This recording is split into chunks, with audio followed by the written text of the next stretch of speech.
Bismillahirrahmanirrahim.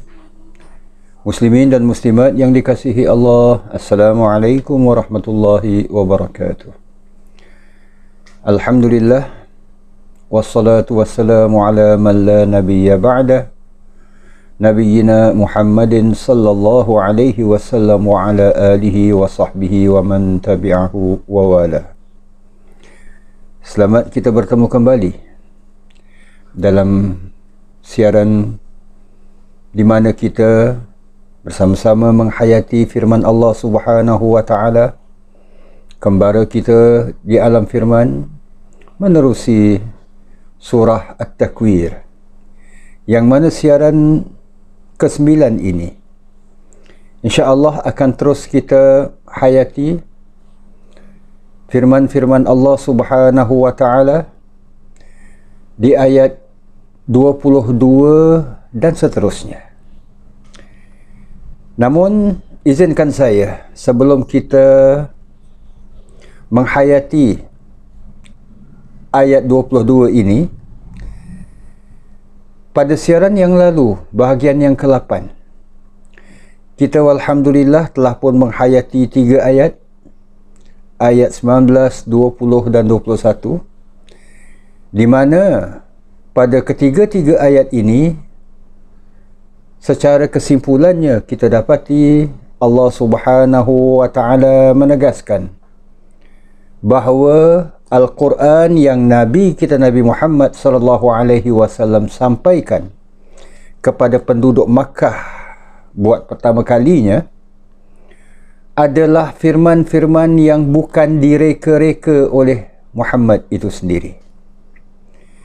Bahkan ianya merupakan wahyu yang Allah Subhanahu wa taala datangkan, yang disampaikan oleh malaikat, yang mana malaikat ini adalah bagi kita malaikat Jibril alaihi salam.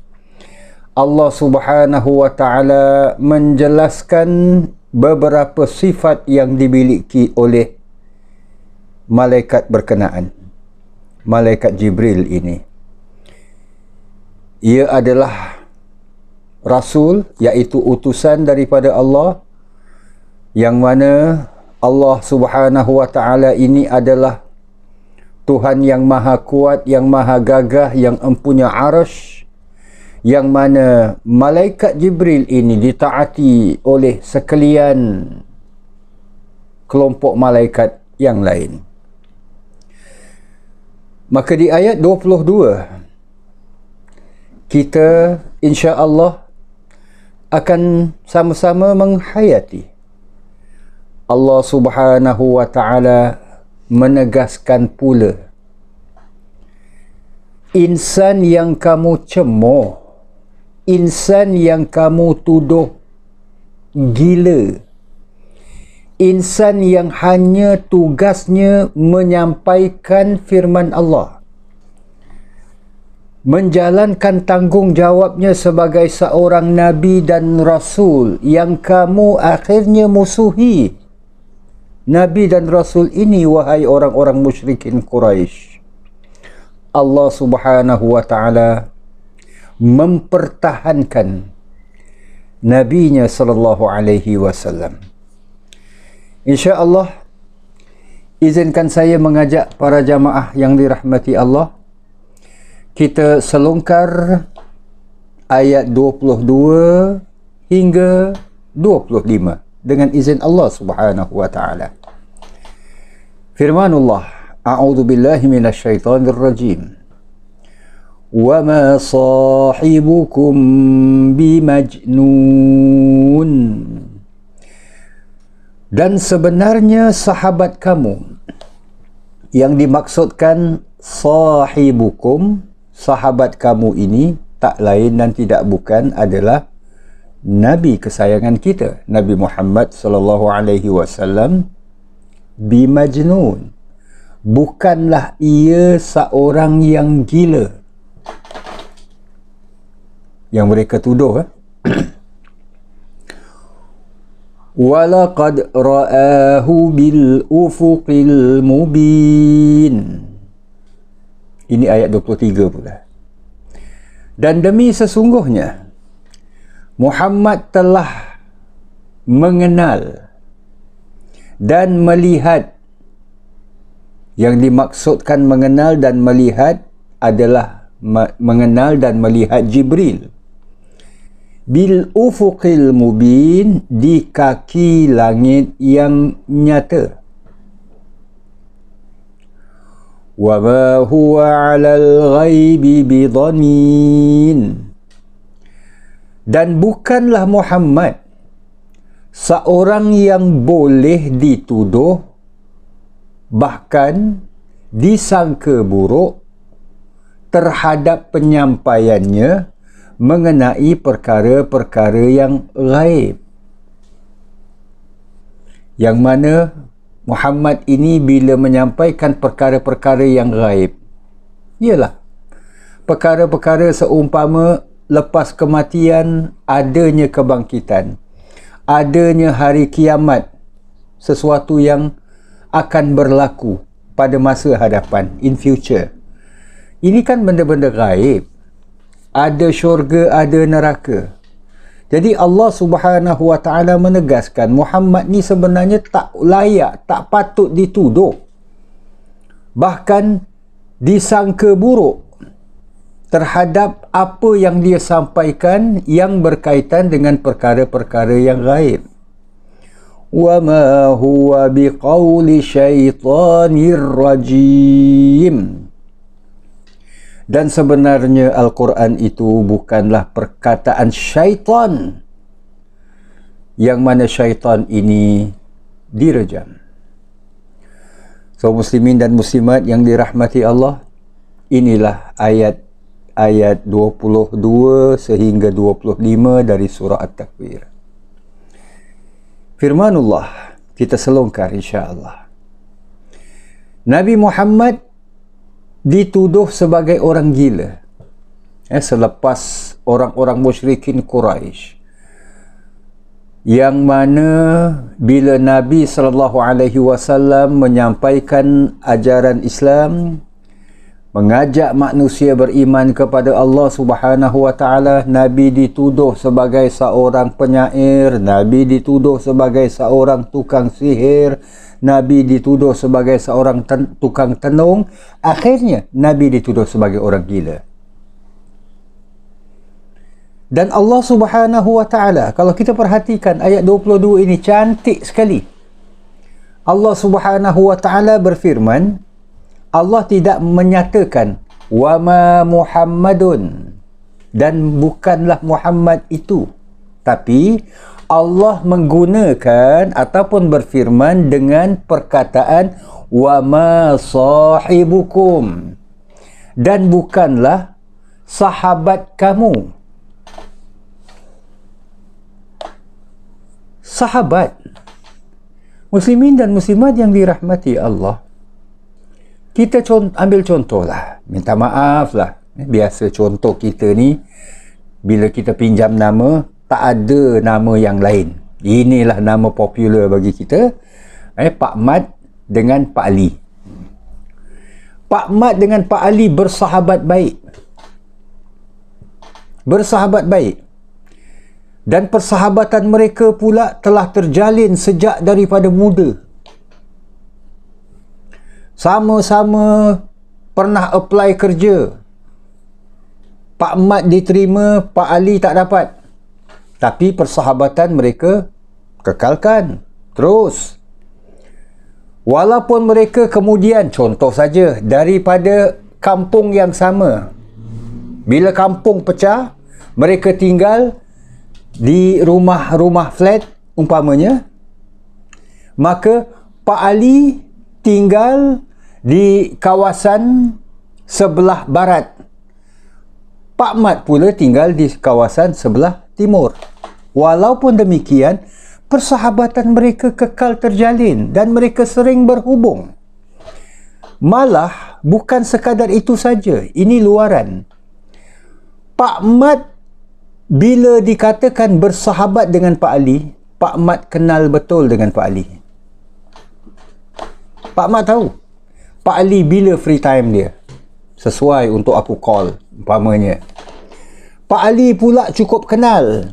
Ini Pak Mat ni, dia memang suka makanan-makanan yang berbentuk roti umpamanya. Kalau mi dia tak main. Contoh sajalah. Baik mi goreng ke, mi siam ke, mi Hong Kong ke, tak kira lah mi daripada mana. Memang Pak Mat ni tak minat. So Pak Ali tahu. Jadi muslimin dan muslimat yang dirahmati Allah, ini sahabat.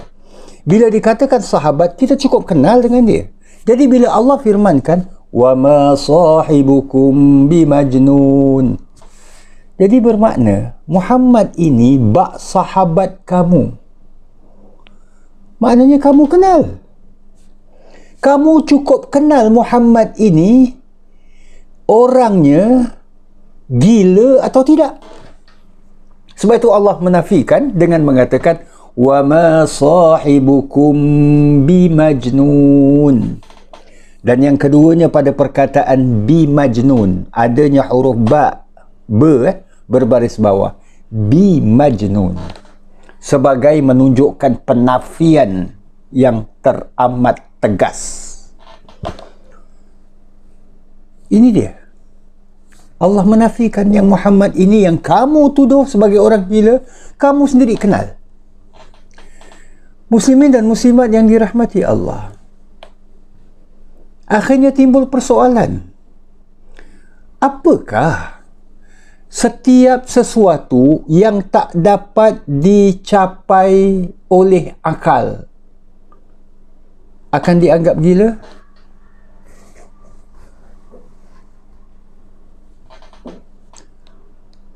Komputer sebagai contoh. Untuk daerah kita di sebelah sini, pada tahun 60-an, 70-an, tak kenal apa yang dinamakan komputer. Tapi bila mana ada orang yang dah mencapai tahap ini, lalu dia perkenalkan, nanti akan datang pada satu masa satu alat yang mana dapat digunakan untuk menghantar surat tanpa perlu kertas, merakam percakapan, tindakan dan sebagainya dalam waktu yang sama. Bukan sekadar itu saja, macam-macam fungsi alat tersebut dapat dilakukan. Jadi muslimin dan muslimat yang dirahmati Allah, pada ketika itu orang belum kenal komputer, orang belum tahu pun apakah orang yang dah mencapai tahap demikian dianggap sebagai orang gila. Dalam sejarah terdapat orang-orang yang dianggap kadang-kadang macam tak betul. Sebagai contohlah, apabila seorang ahli falsafah memikirkan sesuatu, menemukan beberapa perkara yang tidak terjangkau oleh manusia di zamannya, Einstein sebagai contoh, Omar Khayyam sebagai contoh. Omar Khayyam Muslim, walaupun pernahlah dalam sejarahnya ialah terpesong akidahnya, tapi kemudian kembali kepada Islam. Yang ingin kita lihat adalah persoalan ini, apakah setiap yang tak dapat dicapai, tak dapat dijangkau oleh akal manusia akan dianggap sebagai sesuatu yang gila? Perkara akhirat tak dapat dijangkau oleh manusia, tak dapat dijangkau. Tak terfikir pun bagaimana manusia ini hidup, mati, kemudian dihidupkan kembali. Jadi, orang yang menyampaikan ini, iaitu dalam konteks firman-firman Allah ini, Nabi kita Nabi Muhammad sallallahu alaihi wasallam, wajar ke Muhammad dituduh sebagai orang gila? Kemudian ayat 23, walaqad ra'ahu bil ufuqil mubin. Dan demi sesungguhnya Nabi Muhammad telah mengenal dan dapat melihat Jibril di kaki langit yang nyata. Ini banyak terkait dengan peristiwa Mi'rajnya Nabi SAW. Peristiwa yang berlaku di penghujung tahun ke-10 kenabian. Selepas wafatnya Khadijah, wafatnya Abu Talib, dan dakwah Nabi SAW ke penduduk Taif, yang di mana orang-orang Taif ini tidak menerima dakwah Nabi, malah memperlakukan Nabi dengan cara yang tak wajar, lempar baginda dengan batu dan sebagainya. Dalam peristiwa Mi'raj ini sendiri, Nabi SAW menyampaikan kepada orang-orang Makkah. Mereka, orang-orang Makkah ini, percaya adanya makhluk yang bernama malaikat yang mereka gambarkan. Kalau malaikat ni biasanya perempuan, anak-anak perempuan Tuhan, ada sayap, boleh terbang dan sebagainya. Khayalan mereka percaya. Jadi bila mana mereka percaya, Allah Subhanahu wa ta'ala menegaskan, yang Muhammad ini yang kamu tuduh sebagai orang gila, ia sebenarnya telah dianugerahkan oleh Allah nikmat, kelebihan kepada baginda untuk Muhammad ini dapat melihat Jibril dengan nyata. Dan ia tidak melihatnya di sini, tapi bil ufuqil mubin. So, muslimin dan muslimat yang dirahmati Allah, bila disebutkan tentang ayat ini berkait rapat sangat dengan peristiwa Mi'rajnya Nabi, saya ingin mengajak sama-sama muslimin dan muslimat yang dirahmati Allah sekalian untuk kita menghayati beberapa firman Allah dari surah An-Najm, iaitu bermula dari ayat yang kedua.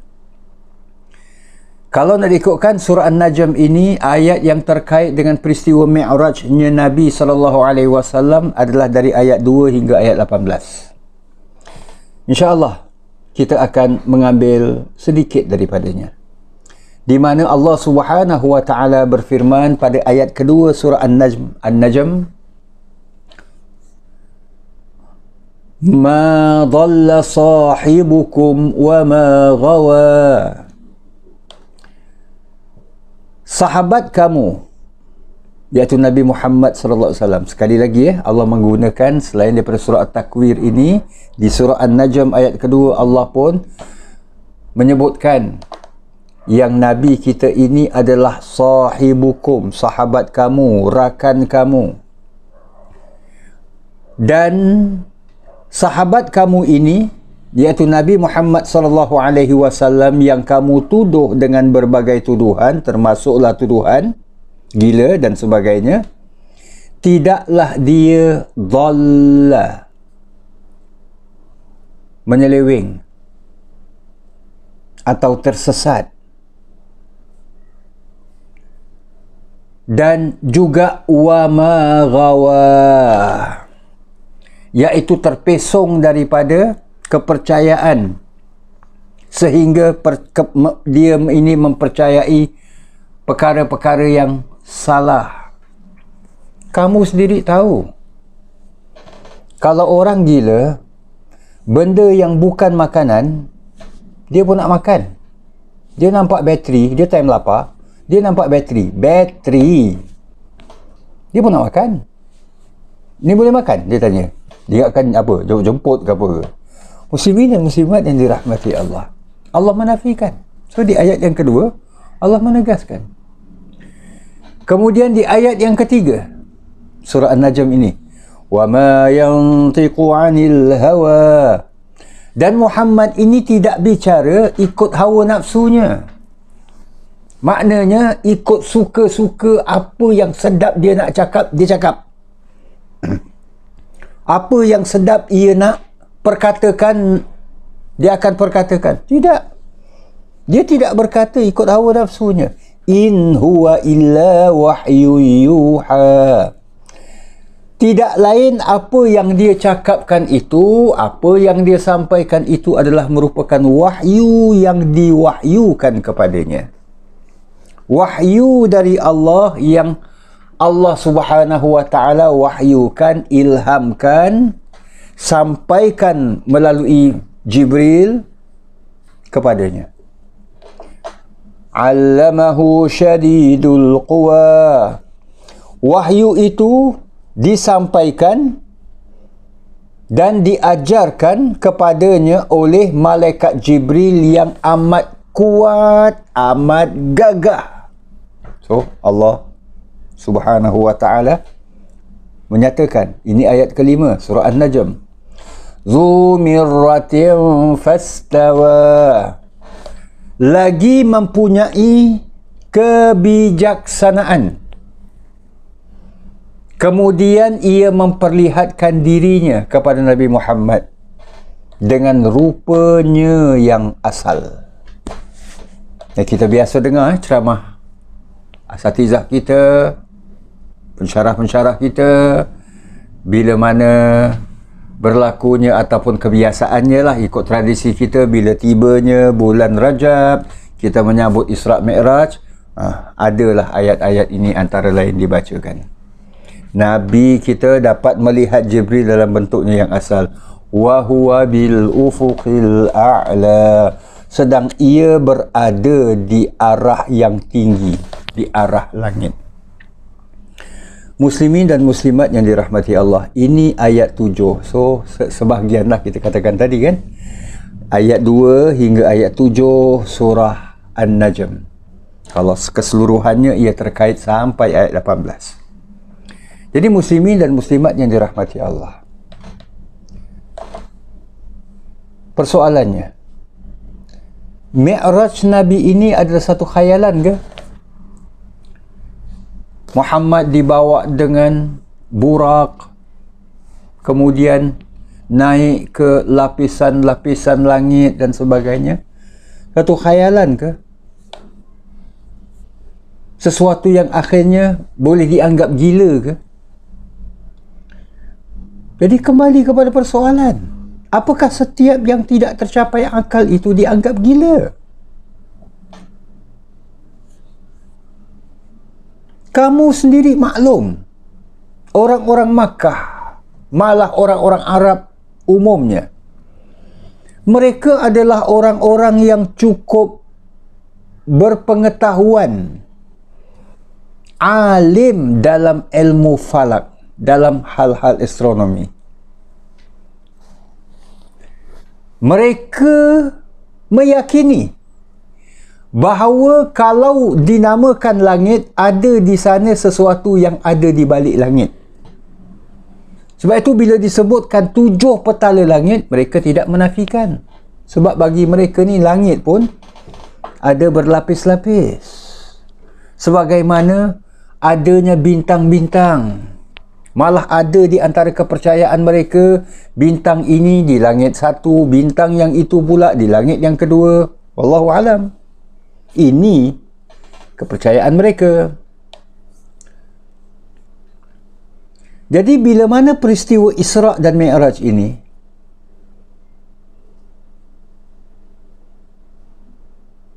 mereka ada kepercayaannya sedikit yang Muhammad ni naik ke langit dan sebagainya. Persoalannya adalah, mengapa Muhammad dituduh sebagai orang gila pada persoalan Isra' dan bukan pada persoalan Mi'raj? Kita sedia maklum Isra' dan Mi'raj. Isra' adalah perjalanan Nabi dari Makkah ke Palestin, ke Baitul Maqdis, Masjidil Haram ke Masjidil Aqsa. Seperti mana yang Allah Subhanahu wa taala firmankan di ayat pertama daripada surah Al-Isra' itu sendiri, ataupun surah Bani Israel.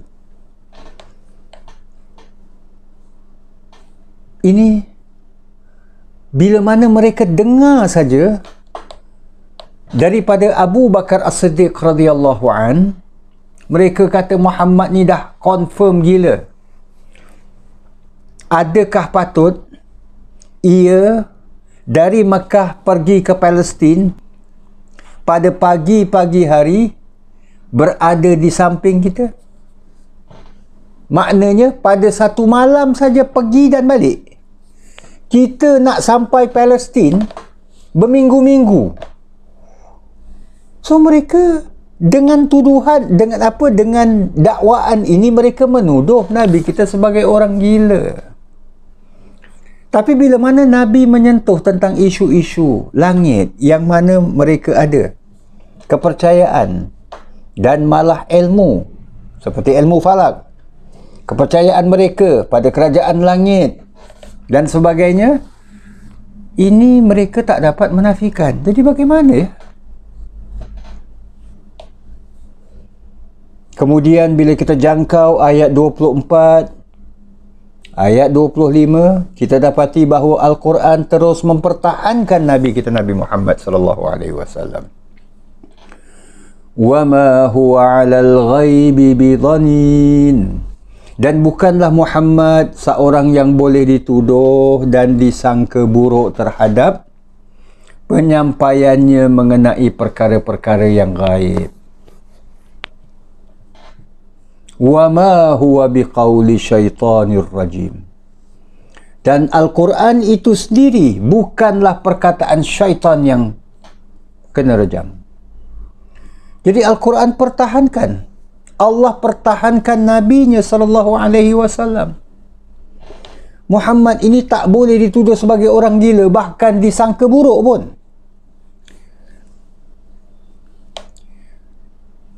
Muslimin dan muslimat yang dirahmati Allah, dalam sirah pada tahun ke-6 Hijriah, bila mana Nabi SAW pulang dari hasrat baginda dan juga para sahabat untuk menunaikan umrah di Mekah, tak jadi, Nabi kembali ke Madinah. Dan bila di Madinah, Nabi SAW mengutus surat kepada pembesar-pembesar negara-negara jiran, termasuklah kuasa besar orang-orang Rom. So surat Nabi SAW sampai ke Raja Rom, Heraklius ini, di mana bila Heraklius ini menerima surat Nabi, ia minta pandangan daripada pembesar-pembesarnya, menteri-menteri dia. Lalu ada di antara menteri-menterinya mencadangkan, apa kata tuan bertanyakan kepada orang yang mungkin lebih mengenali pengutus surat ini, iaitu Nabi Muhammad sendiri. Sebab kami dapati adanya sekumpulan peniaga yang sedang berada di negeri kita, dan mereka ini peniaga-peniaga Makkah. Pasti peniaga-peniaga Makkah ini kenal dengan orang yang bernama Muhammad yang mengutuskan surat ni. So dipanggil. Muslimin dan muslimat yang dirahmati Allah, siapa yang dipanggil? Siapa yang dimaksudkan peniaga yang dari Makkah yang kemudian dijemput ke istana Heraklius ini? Kebetulan Abu Sufyan. Peristiwa ini bila ya? Macam disebutkan tadi, tahun ke-6 Hijriah. Dan tahun ke-6 Hijriah ini menyaksikan beberapa siri permusuhan orang-orang musyrikin Quraisy terhadap Islam. Abu Sufyan ketika itu belum masuk Islam pun. Ia memimpin pasukan tentera musuh dalam peperangan Khandaq tahun ke-5, setahun sebelumnya. Ia memimpin pasukan musyrikin Quraisy berperang dengan orang-orang Islam dalam peperangan Uhud tahun ketiga dan peperangan Badar tahun kedua. Abu Sufyan ni. Lalu bila mana Abu Sufyan dijemput ke istana Heraklius, Raja Heraklius ini bertanya kepada Abu Sufyan tentang siapa Muhammad, orang yang yang mengutus surat ni kepadaku. Jelaskan. Nyatakan tentang orang ini. Heraklius bila bertanya kepada Abu Sufyan dengan jujur ia menjawab. Ia belum masuk Islam, ia masih lagi berstatus sebagai antara musuh Islam, musuh Nabi SAW. Tapi kita perhatikan apa yang dinyatakan oleh Abu Sufyan ini. Ia menyatakan, tuanku, lebih kuranglah kita olahkan dengan gaya bahasa kita je lah. Tuanku, orang yang bernama Muhammad yang mengutuskan surat kepada tuanku, kami kenal siapa dia. Kami tahu keturunan dia. Kami tahu akhlak dia. Dan kami tahu dia daripada kecil hingga sekarang ini, dia adalah orang yang baik, orang yang mengajak kepada kebaikan. Ia mengajak kepada manusia supaya sembah Allah, Tuhan satu-satunya. Jangan berbuat syirik,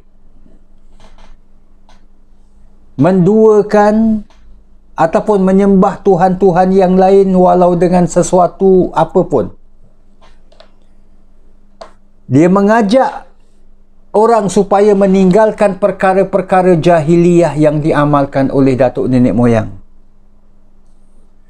Dia mengajak supaya dan menyuruh untuk mendirikan solat, berlaku jujur, menjaga kesucian diri, maksudnya daripada tabiat zina, dan dia tu sendiri suka menjalin hubungan dengan kaum kerabat. So muslimin dan muslimat yang dirahmati Allah, ini kenyataan Abu Sufyan yang mana ia terdapat dalam riwayat Imam Bukhari dan Muslim. Ini Abu Sufyan menjelaskan kemudiannya bila beliau masuk Islam. Kita lihat, wajar ke Nabi kita ini orang yang dikenali seperti itu? Orang yang baik, yang mengajak kepada yang baik. Maknanya Muhammad ini tak layak, tak wajar untuk disangka buruk, tuduhan gila ke atasnya. Dalam surah Al-A'raf ayat 68 Allah berfirman, di mana Nabi menyampaikan firman Allah ini, uballighukum risalati rabbi, tugas aku menyampaikan kepada kamu akan perintah-perintah yang diutuskan oleh Tuhanku. Aku hanya menyampaikan. Wa ana lakum nasihun amin, dan aku ini adalah pemberi nasihat lagi amanah buat kamu. So, ini bukan kata-kata Nabi. Apa yang Nabi lakukan hanya menyampaikan. Muslimin dan muslimat yang dirahmati Allah, ini surah Al-A'raf ayat 68, kita boleh merujuknya. Dan Nabi mengajarkan kepada kita, janganlah kamu meremehkan sesuatu kebaikan walau sekecil mana sekalipun. Jangan remehkan. sekalipun hanya sekadar kamu bertemu dengan saudaramu dengan wajah yang berseri, biwajhin taliq. Jumpa kawan kamu, jumpa saudara kamu dengan wajah yang berseri. So ini ajaran Nabi dalam hadis riwayat Imam Muslim dari Abu Dzar. Seorang yang mengajak kepada kebaikan, apa orang tu tak baik ke? Orang yang mengajak kepada kebenaran, apa orang tu gila ke? Jadi wajarkah kata-kata sebegini, ajaran seperti ini dianggap kata-kata syaitan? Maka itulah ayat 25 Allah Subhanahu wa taala menegaskan wa ma huwa biqauli syaitanir rajim. Ia bukanlah Al-Quran ini, apa yang disampaikan oleh Muhammad ini bukanlah perkataan syaitan yang kena rejam. Jadi muslimin dan muslimat yang dirahmati Allah, kita perhatikan Al-Quran mempertahankan Nabi kita, Nabi Muhammad SAW, yang dituduh dengan macam-macam tuduhan, termasuklah tuduhan mereka yang Nabi ini orang gila. Inilah antara lain ayat-ayat dari firman-firman Allah Subhanahu wa taala di ayat 22 hingga 25 dari surah At-Takwir dalam siaran bahagian yang ke-9 ini. InsyaAllah kita akan sambung lagi. Masih ada di hadapan kita beberapa ayat yang mana kita akan terus menyelongkar firman-firman Allah surah At-Takwir ini, insya-Allah. Dan terima kasih di atas kesudian para jamaah bersama-sama. Mudah-mudahan sedikit iktibar daripadanya dapat menjadikan kita ini insya-Allah lebih mencintai firman-firman Allah dan terus kita jadikannya sebagai sebahagian daripada kehidupan harian kita untuk kita membaca kitab suci Al-Quran ini, insya-Allah. Terima kasih. Aqulu qawli hadha wa astaghfirullahal azim li wa lakum. Wassalamualaikum warahmatullahi wabarakatuh.